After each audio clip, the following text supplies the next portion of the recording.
Le bâtisseur. C'est Arnold Jude. Connectez-vous, partagez le live.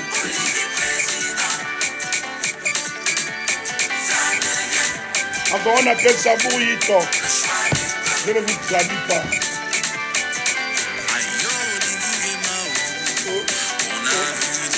On appelle ça Bourrito. Vous savez, quand on est assis, on fait des bottes. Là, maintenant, on dit, mets-toi debout. Et on prend les mêmes bottes, il n'y a rien. On partage le live, on partage le live. Zana zana mono, zana mono, zana zana mono. Oh, oh, oh, oh, oh, oh, oh. On partage le live, on va parler. Attention, bientôt je disparais des réseaux sociaux. Donc ceux qui veulent m'écouter là, venez m'écouter.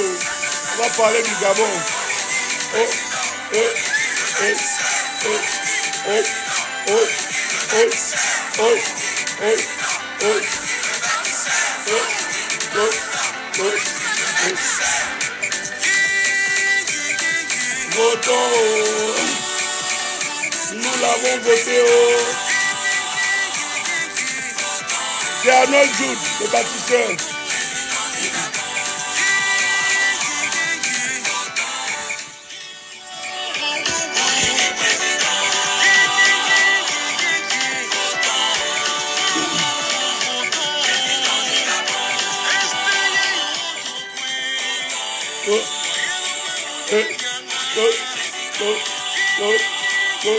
Je vais commencer le live, on partage, on partage, on partage.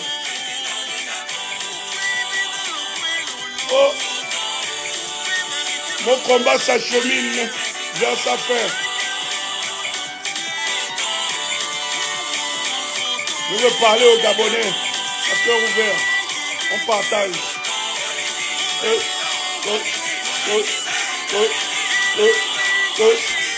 Oh, je peux mourir. J'ai vu la libération du Gabon.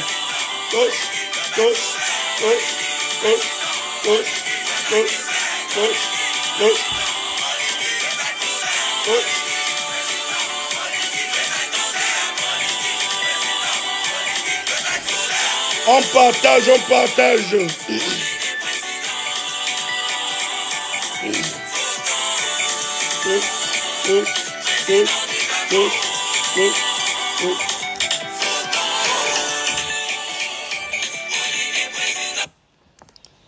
Merci à Arnold Jude. Nous sommes aujourd'hui le 13 avril 2025. Je tenais à m'exprimer, à parler aux Gabonais. Vous savez, avant d'aller dans le vif du sujet, pour ceux qui me suivent et qui sont sur la route et qui s'apprêtent à prendre la route, ceux qui reviennent de l'intérieur du pays, qui sont allés voter, parce qu'il y a plusieurs comme moi, je suis inscrit dans mon village, je suis inscrit à Njolé. Donc je vote à Njolé. De grâce, s'il vous plaît, faites doucement sur la route. Nous venons d'avoir une superbe élection, sans incident. Les gens ont voté, pas d'incident. Dieu veille sur le Gabon. C'est la preuve que Dieu veille sur le Gabon, c'est la preuve que Dieu protège le Gabon. C'est la preuve que tout ce qui se passe au Gabon, comme j'ai l'habitude de le dire, je l'ai dit depuis le début, il y a Dieu dedans. Depuis le 30 août, je vous ai dit, tout ce qui se passe là, coup de libération d'Oligui, et tout ça là, élection, il y a Dieu dedans. Mais Dieu fait sa part, nous aussi faisons la nôtre. Soyons prudents sur la route, je vous en supplie, mes frères. Soyons prudents. Pas d'excès, doucement, on va arriver. Il n'y a plus le couvre-feu, Il y a pas les frontières ne sont pas fermées. Il n'y a pas de machin. Pardon, doucement sur la route. Merci. Alors, je disais, lorsque j'ai commencé, parce que je vais vous parler à cœur ouvert, parce que c'est... Bientôt, je vais disparaître des réseaux sociaux. Donc, il faudrait vraiment m'écouter. Parce que pour moi, l'engagement que j'ai pris vis-à-vis de mon pays est presque à son terme. Presque. À la suite de... Ayant constaté... Je vais aller dès le début. Excusez-moi, ça va être un live un peu long. Hein? Mais ceux qui veulent comprendre mon engagement, ma détermination, la situation exacte, pourquoi j'ai soutenu le CTRI, pourquoi j'ai soutenu Oligui, vraiment prenez le temps de m'écouter. Parce que comme je le dis, bientôt je vais disparaître des réseaux sociaux. Parce que pour moi, cette mission qui m'obligeait à m'exposer sur les réseaux sociaux, pour moi, avec le couronnement de cette belle élection crédible, transparente, pour moi, c'est le couronnement. Pour moi, c'était... J'ai combattu pour ça. Alors, je disais qu'en 90, je ne vais pas être trop long, lorsque j'ai commencé ce combat, j'étais très jeune. À l'époque, on avait soutenu Babel Solo et tout le reste. Bref, je vous épargne tout ça. Mais ayant constaté, au début des années, enfin, 2000, j'allais dire 2009, 2010, 2009, que les violations de droits de l'homme ne dépassaient pas l'aéroport Léon-Mba.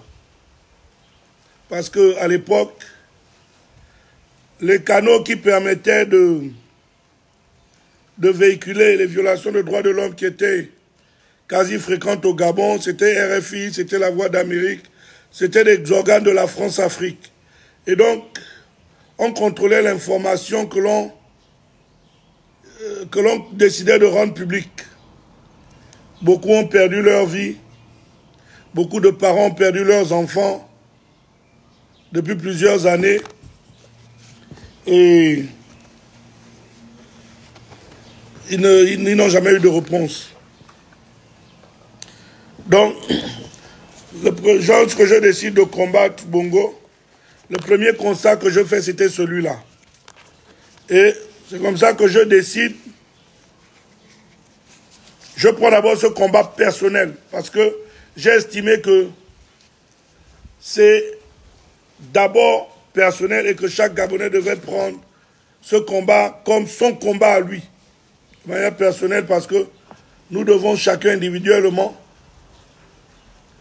défendre ce pays, le protéger, se battre pour, avant que ce ne soit collectif. Les actions collectives sont faites par des individus. Alors, ayant constaté cela, lorsque je découvre les réseaux sociaux, je dis, ah, voilà, une plateforme qui peut être exploitée pour véhiculer ou faire savoir au monde ce qui se passait au Gabon, ce que les Gabonais vivaient. Avant les réseaux sociaux, il y avait d'abord les sites internet. On avait à l'époque, il y avait des sites sur lesquels je publiais le plus, c'était Kwasi.com, Abidjan.net, Le Figaro, où on m'a bloqué. Après, RFI, France 24, CNN, MSNBC, j'avais, je crois, environ une trentaine d'organes. Et je me rappelle à l'époque, puisque j'étais encore, je travaillais encore avec le professeur Daniel Mengara, je disais à Mengara, bon, toi tu connais écrire, prends-moi des bons textes, et moi je me chargerai de les divulguer sur le net, et ce qui se passait. jusqu'à ce que arrive Facebook. Quand Facebook arrive, loin de moi d'être le premier Gabonais à utiliser Facebook. Mais ce qui s'est passé, c'est quoi? C'est que quand j'ai découvert Facebook en 2008, il y avait quand même, il n'y avait pas beaucoup de Gabonais, mais il y en avait quand même. Mais les débats sur Facebook étaient plus axés sur les... Ce qui faisait plus de buzz, c'était ceux qui avaient entré au sexe. C'est-à-dire quand on parlait de la sexualité, tel est sorti avec tel, machin, tout ça, ça faisait le buzz. Et moi, j'étais là, je regardais, je dis, mais attends, les Gabonais sont sérieux. Voilà une plateforme que l'on nous offre pour vraiment maintenant véhiculer ce qui se passe au Gabon. Et les gens sont dans les machins. C'est comme ça que j'ai commencé à écrire. Je me rappelle le premier texte que j'ai écrit. Je vous dis, c'était pas facile. J'ai écrit, j'ai tapé avec toutes mes fautes. Hein. La lui, là-bas, je m'en fous. Pour moi, c'est le plus important, c'était que les gens comprennent ce que je voulais dire. Très virulent. Je me rappelle du premier texte. C'était très virulent. J'ai fini d'écrire contre les bongos. Contre la lie, contre les bongos. J'ai été dur, j'ai été violent, j'ai été véridique. Je l'ai dit comme aucun Gabonais ne l'avait jamais dit, avec des mots crus sur la place publique. Lorsque j'ai fini d'écrire le texte, j'ai commencé à vouloir relire. Après, en relisant, je me suis rendu compte qu'il y a beaucoup de fautes. J'ai dit non, c'est quoi? Si je corrige, en fait, je vais perdre le fil même, l'inspiration. Voilà. J'aurais perdu l'inspiration. Il va être comme ça. Donc, c'est comme ça que j'ai pu envoyer et je ferme mon ordinateur. Parce que j'ai fermé mon ordinateur. Et je suis allé me regarder dans la glace. Je dis, oh Landry, qu'est-ce que tu viens de faire? Est-ce que tu te rends compte à qui tu t'en prends? Je suis allé dans mon miroir, je dis, oh! Je dis, c'est pas grave. Comme on dit chez nous en France, ça sort comme ça sort. Ce qui va arriver, va arriver. Cabrim, on n'a pas peur de couteau. On est déjà mort. Lorsque je reviens, je crois 2 heures après, j'ouvre l'ordinateur, je vais sur le texte. J'ai 474 commentaires. Aïe. Et c'était parti. 474 commentaires. À l'époque, il y avait pas encore... on avait un seul... Non, il y avait... Info Kingele n'existait pas encore. Je postais sur ma page. Mais tout ça, vous pouvez repartir et voir mes premiers articles sur ma page Facebook, parce que c'est toujours là-bas. Je ferme, je viens 474. D'autres appréciaient, d'autres m'insultaient, d'autres ceci, d'autres cela. Après, je suis rentré aussi dans le bain, commencé à répondre à certains commentaires, et puis après, là je faisais pas les vidéos, et ça devenait, j'écrivais tous les jours. Lorsque j'écrivais, avec mes 10 000 fautes, lorsque j'écrivais, mon but était qu'une seule personne me lise. Une seule. Je n'écrivais pas pour avoir 100 personnes, 1000 personnes qui me lisent. Pour moi, c'était une seule personne. Et je savais qu'une personne en me lisant, un Gabonais en me lisant, allait être choqué en disant, oh, mais lui là, c'est qui? Qui ose défier les bongos comme ça, au Gabon? Et pour moi, à l'époque, il n'y avait pas beaucoup de Gabonais sur Facebook. C'est-à-dire que lorsque une personne me lit, cette personne va être tellement choquée que cette personne devait aller parler à une autre personne. Parce que l'héritage que nous avons des Français, c'est le Congo ça. Donc je savais que moi, en parlant, en écrivant comme ça, quelqu'un d'autre, d'une personne en lisant, allait parler à quelqu'un. Et comme maintenant j'ai commencé à écrire tous les jours, mais vraiment de manière frontale contre les bongos et surtout Ali, je suis allé de manière très frontale. C'est comme ça que les gens ont commencé à liker ma page, à venir commenter. Chaque jour, j'écrivais. Et puis après, 2 petits, je me rappelle, ils étaient au Canada, je vais citer leur nom de code. L'un s'appelait Ambassadeur Kingele et l'autre s'appelait Soutien Amour. Ils ont créé un groupe qu'on appelle Info Kingele. Lorsqu'ils ont créé le groupe Info Kingele, c'est comme ça que un d'eux m'appelle. Il me dit, grand, comme on voit qu'il y a beaucoup d'engouement dans ta page, mais ta page tu vas être limité dans ce que tu peux faire. Alors que nous, on a créé un groupe, on vient de créer un groupe et on veut que tu viennes publier dans ce groupe. Tu viennes publier dans ce groupe. Et on était quoi? Je crois 2010 déjà. Tu viens de publier et puis on te fait administrateur. J'ai dit, bon, donnez-moi un peu le temps de réfléchir. Je vais voir comment ça fonctionne. Ça m'a pris 1, 2, 3 jours. Après, je suis venu, j'ai dit, bon, il n'y a pas de... Entre-temps, il m'avait déjà ajouté dans Info Kingélé. Si bien que je crois que je devais être le 3e ou 4e membre d'Info Kingélé. Et là, je dis, bon, ajoutez ma sœur, à qui nous devons rendre tous hommage. Elle s'appelle Emma Ikabanga. La première victime activiste de la toile du régime Ali Bongo s'appelle Emma Ikabanga. Nous devons le lui rendre. Emma Ikabanga doit être reconnue, Monsieur le Président. Emma Ikabanga, notre sœur, qui a été, oui, Emma Ikabanga a été tuée par Ali Bongo. Là, je pèse mes mots, je peux répondre pour ça. Nous étions en 2010. C'est la première victime. Donc, quand on me met Info Kingélé, je prends ma sœur Emma Ikabanga, je dis non Emma, toi, tu vas être administrateur en ma place, et moi, je publie, et toi, tu vas administrer le post, la page avec les autres, parce que moi, j'ai mes affaires aussi. Je trouve un temps le matin, quand je me réveille, après, paf, après, je dois aller m'occuper de mes affaires, je devais travailler, bref. Alors, c'est comme ça que on a commencé dans Info Kingélé. C'était le choc, hein. À Info Kingélé, si tu n'avais pas le moral en acier, tu ne pouvais pas. Tu ne pouvais pas. Il fallait avoir le moral en acier pour tenir sur Info Kingélé. Oh, c'était un mode clash. Mais nous, on était déjà habitués parce que, je vais vous dire, d'abord trahir un secret ici, c'est que quand on a commencé, moi quand j'ai commencé le combat sur les plateformes, les clashs, on avait un petit groupe dans lequel on avait une personne qui était très percutante, avec qui on s'est séparés. On s'était séparés parce qu'après, il a pris une direction, il est allé soutenir Ali lorsqu'Ali est venu au pouvoir. Et moi, j'ai décidé de continuer. Il s'agit de mon frère Arnaud Nganji. Arnaud Nganji, quand j'ai commencé ce combat, on a commencé ça ensemble. Lui, il était dans le... Je crois qu'il créait avec d'autres gars, il venait à peine de créer le NEP. Il était à Gamba. Et Arnaud, mon frère, dit au Gabonais si je mens. Il venait de créer le NEP avec d'autres machins. Arnaud et moi, on passait des nuits au téléphone à concocter des stratégies pour justement, lui, dans le domaine du pétrole, où il était dans le NEP.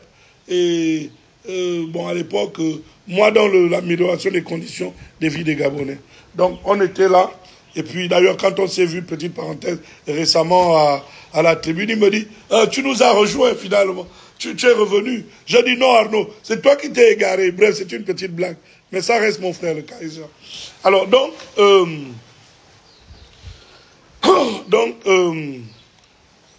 alors, c'était ça, Info Kingélé, les clashs. Et puis après, la mayonnaise a commencé à prendre. Alors, je suis venu au Gabon en 2012. Là, je ne faisais pas encore les vidéos, j'écrivais seulement. Et lorsque je suis venu avec une mission simple, que les Bongos n'ont rien vu, Ali n'a rien vu. Je suis venu avec la mission d'amener plus de Gabonais à rentrer, à s'impliquer, à s'inscrire sur les réseaux sociaux, à suivre les réseaux sociaux. J'ai fait un truc simple. Vous voyez, quand je viens, j'ai toujours mes iPhones. Mais... parce que moi, je suis iPhone depuis longtemps. Mais j'étais venu au Gabon et j'ai acheté un petit téléphone à clapet. Les allo, comme vous dites, mais allo à clapet. Ce téléphone-là, c'est celui que j'exposais. Mais ce que Ali ne savait pas et sa bande, c'est que moi, tout mon travail se passait sur ce téléphone. C'est de ce téléphone que je publiais. C'est de ce téléphone que je vois quelque chose, je filme. Une injustice, je filme, j'envoie. C'était ça. Sur ce téléphone simple, allo, sur lequel j'arrivais à me connecter sur les réseaux sociaux. En fait, le message, le truc, c'était quoi? C'est qu'il fallait aussi à l'époque que je puisse tester si le Gabonais lambda, ou que le Gabonais lambda, qui a la possibilité de s'acheter un téléphone, parce que je me rappelle à l'époque, j'avais acheté ce téléphone-là à 12 000 francs neufs dans la boîte. Je dis même 12 000, 20 000. 20 000 francs neufs dans la boîte. Un allo, mais à clapet. Donc, j'ai commencé à travailler. Et le message était clair. Je disais aux Gabonais, Si vous voyez une injustice chez vous, ne vous taisez pas. Si quelque chose se passe, filmez, vous envoyez sur les réseaux sociaux et nous saurons quoi en faire. Et à l'époque, on était bien organisés, on était soudés sur les réseaux sociaux, on ne se clashait pas entre nous. C'était nous, c'est-à-dire les combattants de la liberté, contre les pédégistes. C'était ça, c'était pas entre nous. C'était jamais en nous. Et on avait des cellules de veille. On avait des équipes la journée, on avait des équipes la nuit. Parce que, il y a d'autres comme moi qui étaient aux États-Unis, parfois quand il fait jour ici, il fait nuit. On avait des gens en Chine, des gars qui sont là. Et puis après arrive, et c'était bien fait, c'était bien organisé. Et puis après, arrivent les vidéos. La première personne à faire les vidéos au Gabon, je vais vous dire c'est qui. Il s'appelle Célestin Elao Lomo. C'est Célestin Elao Lomo qui fait la première vidéo qui devient virale sur les réseaux sociaux. C'est Célestin Elao Lomo. Malheureusement, pour des raisons qui lui sont propres aujourd'hui, on ne parle pas à un moment. Il a fait quelques erreurs. On s'est parlé récemment, c'est mon frère. Il reconnaît des erreurs qu'il a commises. Lui-même, au moment opportun, il viendrait vous parler. Mais c'est la première. Et puis après, il y a mon autre frère, Christian Comenyondo, qui a aussi pris le relais. Lui aussi, il a commencé à faire. Et puis Christian, c'est en fait Christian surtout qui m'amène à faire les vidéos. Parce que moi, je continue à écrire avec mes 10 000 fautes. Oh, Landry, tu fais les fautes. Je dis que mon frère, si ton travail, c'est de corriger mes fautes sur le net, hein, c'est que tu as le travail. Parce que je ne ferai pas d'effort quand je me réveille le matin. Ceux qui sortent là, je tape seulement, je ne relis pas, je balance. Parce que la déontologie du net est simple. Dans la déontologie du net fait que l'on ne s'occupe pas des fautes. Ce qui est important, c'est de se faire comprendre. C'est ça la déontologie du net. Donc, quand j'écrivais, ceux qui pensaient me déstabiliser, ah, on n'écrit pas ça comme ça. Oh, je dis que mon frère, si ton travail c'est pour me corriger, hein, il n'y a pas de problème. Corrige. Ce que tu fais, c'est que tu prends mon texte, tu recopies, tu corriges. Mais il ne faut pas enlever, parce que si j'ai sorti un mot, parce que j'ai eu cette inspiration, ne change pas mon mot. Et ne change pas ma phrase. Laissez-moi mes fautes. Maintenant, si vous voulez les corriger, corrigez-les. Mais moi, je ne ferai pas d'effort. Alors que c'est simple. Je mets l'autocorrect, je marche. Bref, ce n'était pas ça le plus important. Donc, c'est Danger qui m'amène après à faire des vidéos parce que Danger me dit, mais Landry, est-ce que tu sais que si tu fais des vidéos, tu auras plus d'impact? Je dis, ah Danger, tout ça là c'est long. Moi je suis bien dans ce que je fais. Laissez-moi écrire avec mes fautes. Et puis après un jour, je me retrouve en vacances à Los Angeles. Voilà. C'est la première vidéo que je fais parce que à un moment j'habitais à Los Angeles et j'avais mon appartement de repos là-bas. Donc je vais en vacances à Los Angeles. Cette vidéo est là-bas sur le net. La vidéo, vous voyez, je crois que je dois avoir un t-shirt Armani et la vidéo, je parlais de la maison de Pascaline parce que j'habitais à Alhambra et Pascaline était à, je crois qu'elle devait être sur Beverly, quelque chose comme ça là. C'est la première vidéo, je crois que ça devait être autour de août-septembre 2014, si j'ai bonne mémoire, quelque chose comme ça. C'est là où je fais la première vidéo. Mais sous les conseils de Christian Comenyondo. Et là, quand je fais la toute première vidéo, je me rappelle, il devait être 16-17 heures, c'est un ami qui me filmait, et moi j'étais là, je parlais, et cette vidéo-là a fait le buzz. Ça a fait le buzz parce que, eh ben, c'était toujours frontal contre les bongos. Et c'était frontal. Et puis après, j'ai continué à faire des vidéos. Mais ce que je veux vous faire remarquer ici, c'est que dans mes vidéos ou dans mes écrits, voilà ce que j'ai dit, que j'ai toujours dit. Pour ceux qui se demandent, mais pourquoi Landry soutient Ololigui? Pourquoi Landry soutient le CTRI? Je vais vous démontrer que je suis cohérent. Allez-y regarder mes vidéos, mes écrits. J'ai toujours dit que le Gabon avait besoin d'une transition. Je l'ai toujours dit dans mes vidéos.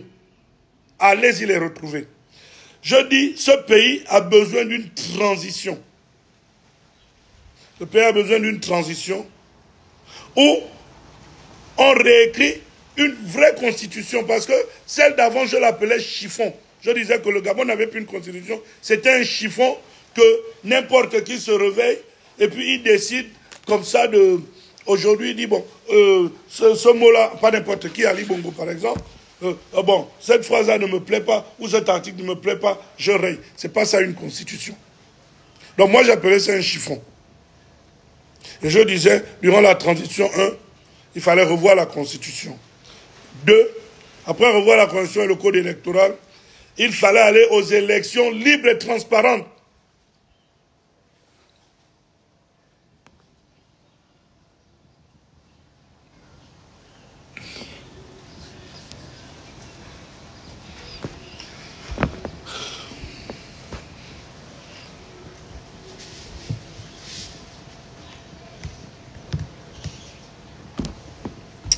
Excusez mon émotion.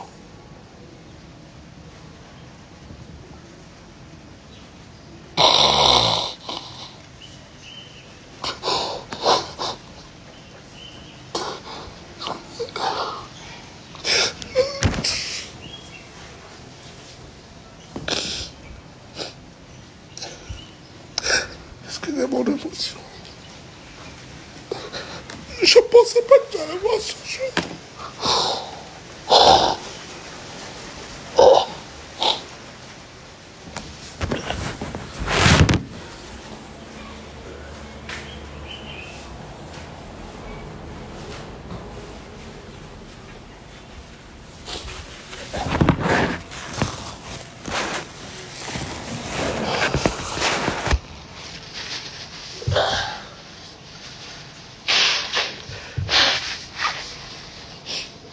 Excusez mon émotion.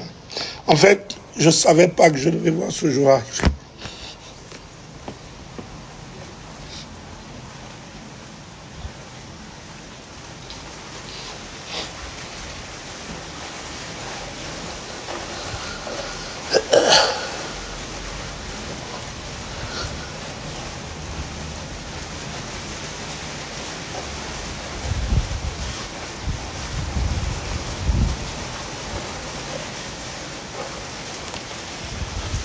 Ah. Excusez-moi. Hein. En fait, vraiment, je suis désolé. Excusez-moi. Je ne savais pas que j'allais voir ce jour arriver. Le jour où, après une transition, on a une élection libre et transparente.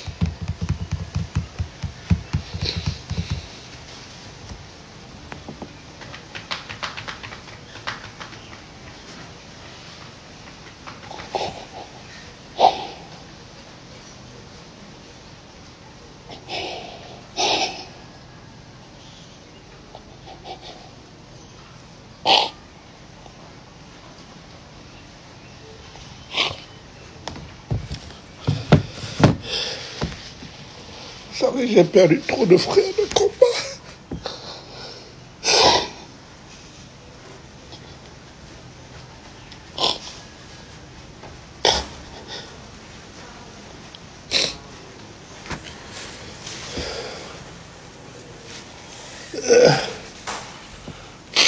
Jackie. Hein? Oui. D'accord.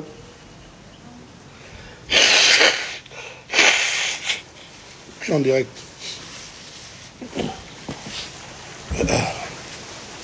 Bon, excusez-moi, hein, c'est bon, ça va mieux. En fait, comprenez pourquoi j'ai pleuré, parce que, comme je vous disais tout à l'heure, je ne savais pas que j'allais voir ce jour arriver. Parce que, lorsque je me suis engagé, excusez-moi, pardon.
Bon, désolé, hein, désolé. Excusez-moi, c'est bon.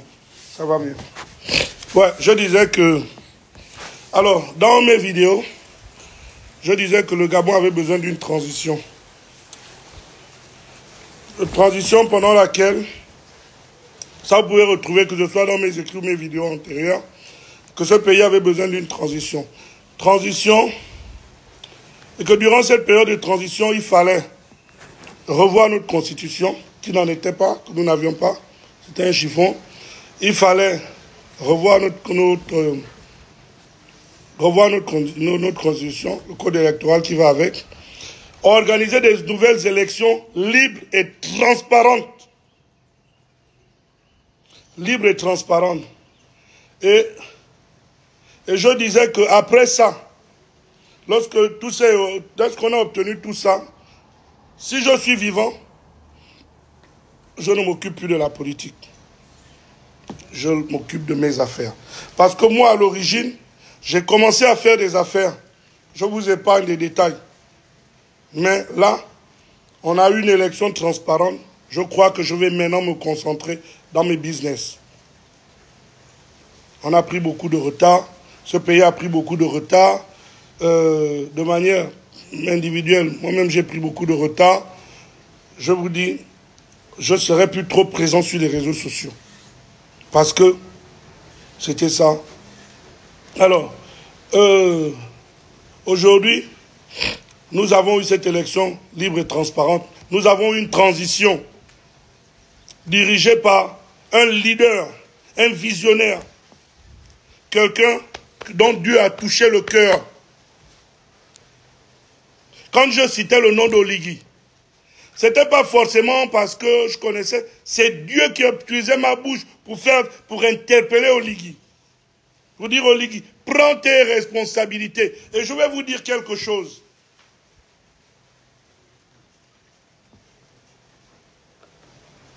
Celle avec qui je suis est en France.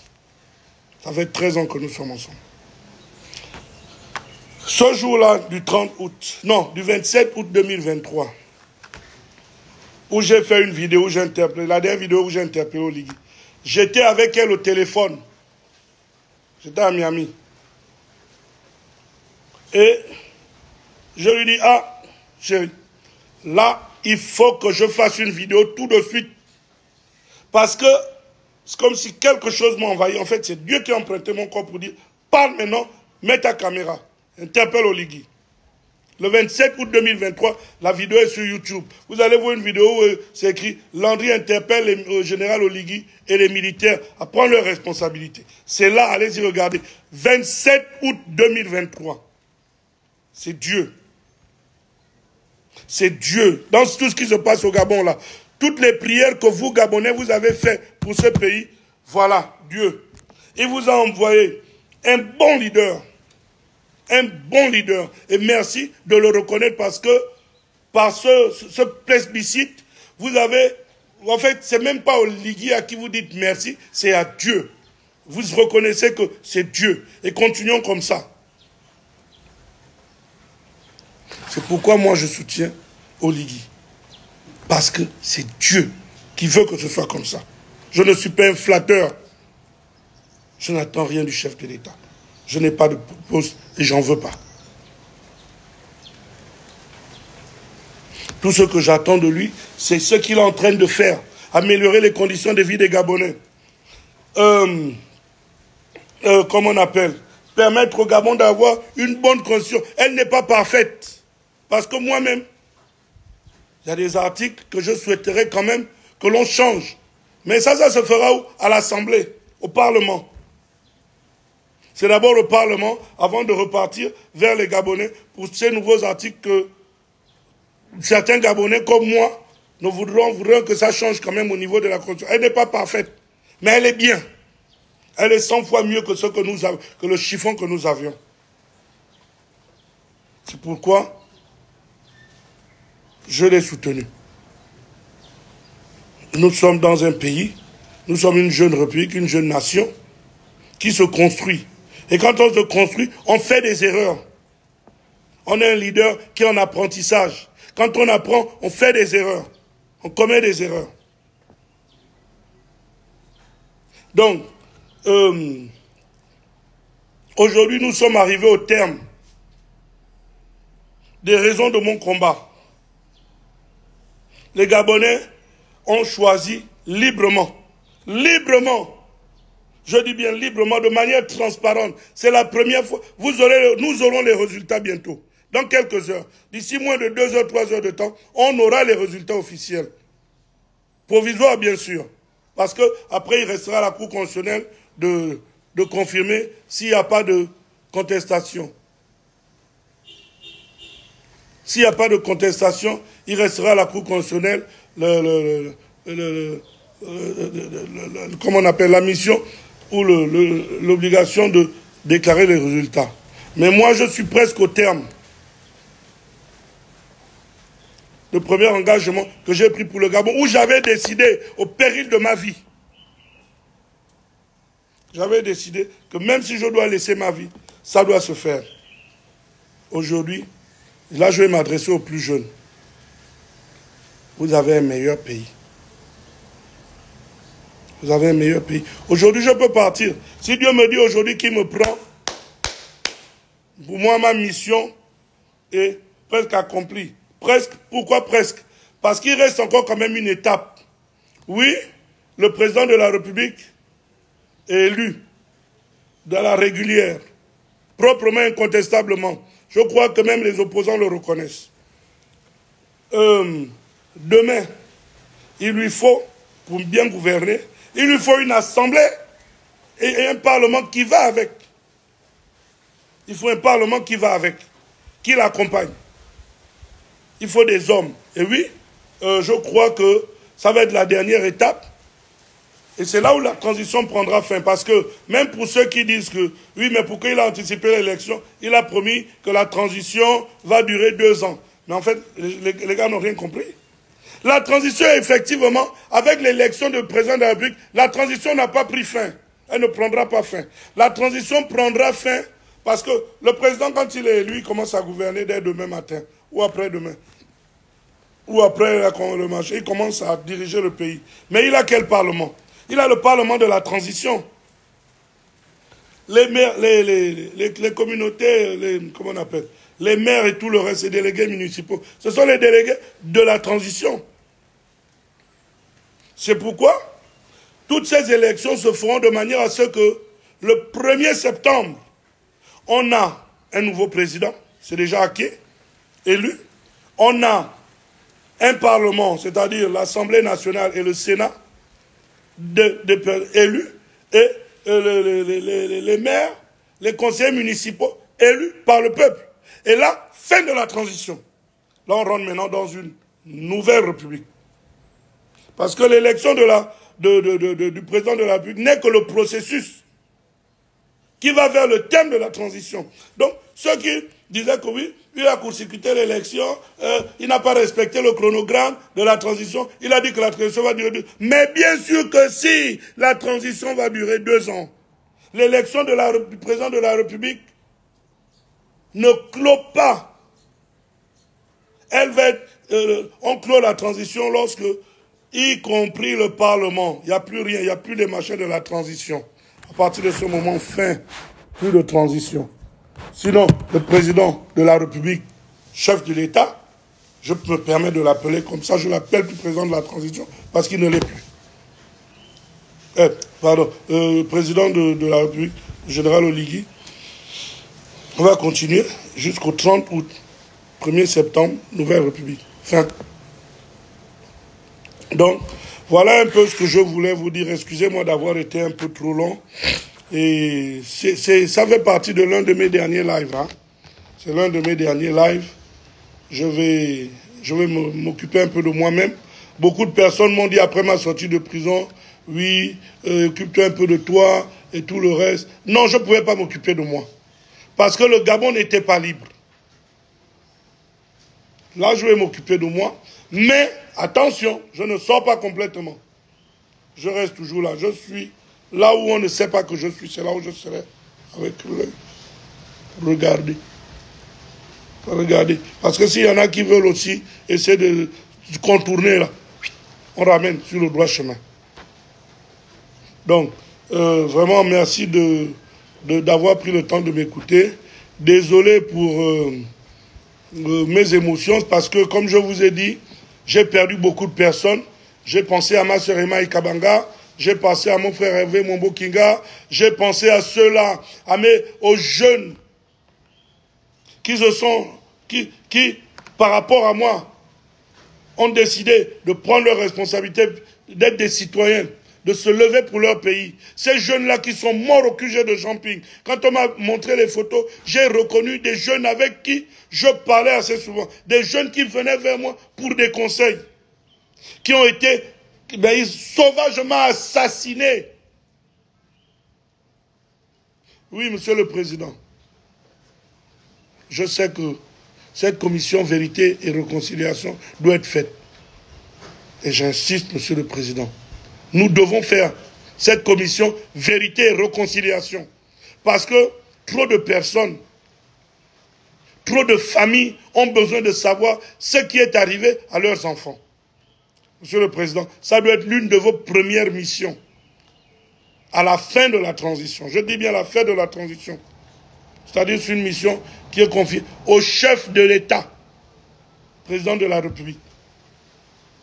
Donc vraiment, je sais que vous allez le faire parce que nous en avons déjà débattu. Je sais que vraiment, il faudrait vraiment que ce soit fait. Merci à tout le monde de m'avoir écouté. Merci de m'avoir suivi. Bravo au peuple gabonais pour la mobilisation, non seulement sur le territoire, mais à travers le monde, pour cette mobilisation. Merci pour c'est-à-dire que nous venons de donner à tellement de pays une leçon de la démocratie. Oui, je suis d'accord. Le cas Gabon va être enseigné dans des grandes écoles, dans des grandes universités. Parce que ça, bien que c'est encore un processus, mais j'ai confiance à Oligui. Et je suis fier d'avoir fait confiance au président Oligui depuis le début. Je suis fier. Et il me rend fier. Ça fait plaisir de soutenir quelqu'un. Plaisir de soutenir quelqu'un qui se bat. Je me rappelle, l'une de nos premières rencontres, j'ai dit au président, monsieur le chef de l'État, ne me laissez pas sans argument de vous défendre. Et là, il nous a facilité le travail parce qu'il se bat. Merci au peuple gabonais, merci à tout le monde et on se revoit bientôt. Et comme je suis en train je vous ai dit, je suis en train de sortir. Les jeunes vont prendre le relais. Moi, je suis en train de m'occuper de mes affaires. Je vais commencer à m'occuper de mes affaires. On est un président élu. Ma mission est accomplie. Comme j'ai promis au chef de l'État, mon premier projet de ma première société, ma première entreprise au Gabon, c'était de faire en sorte que Brice Clotaire Oligui Nguema soit président de la République, chef de l'État, élu à la régulière. Ça, c'est fait. Je ne dis pas que je l'ai fait seul, nous l'avons fait tous. Tous vous l'avez fait. Mais je parle de moi, je l'ai fait. J'ai fait ma part. Merci.